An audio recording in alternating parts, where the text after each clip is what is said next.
E aí, vamos estudar a lição? Mais uma semana em nome de Jesus, começando o assunto desta semana falando sobre a sarça ardente. Gente, que experiência deve ter tido Moisés, assim, deve ter sido uma impressão fantástica, ver um arbusto queimando e o fogo não consumia.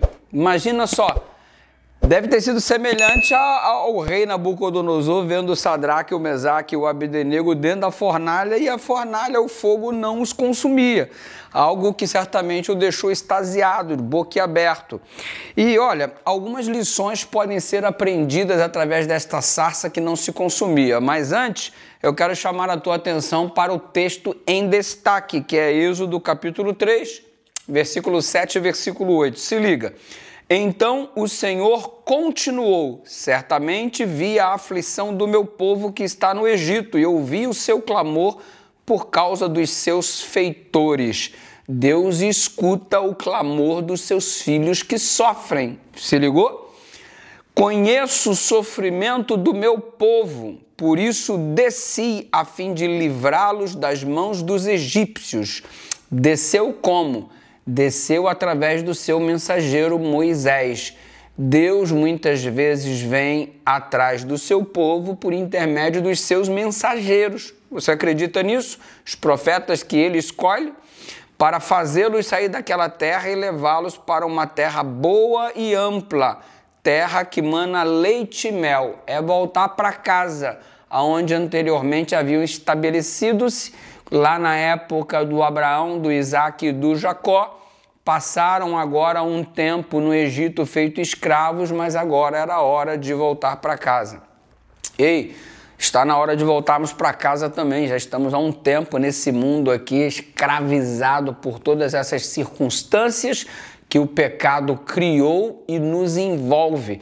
E agora está chegando a hora de voltar para casa. Deus está ouvindo o clamor do seu povo. Daqui a pouco a gente volta para o Éden prometido, em nome de Jesus. E segundo, o que dá para considerar aqui, eu falei isso no início para vocês, os significados da sarça ardente. Uma sarça que se queima e não se consome. Que entendimento a gente pode ter a respeito disso? Um primeiro entendimento poderia ser que a sarça poderia representar o povo de Deus que estava vivendo nesta aflição que o Senhor Deus disse que está contemplando, que está observando, mas por maior que seja esta aflição, o povo não vai deixar de existir por causa desta aflição.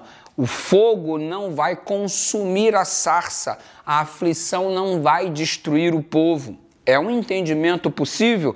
Você quer ver uma outra coisa? O outro entendimento é que Deus é um fogo que não destrói, que purifica.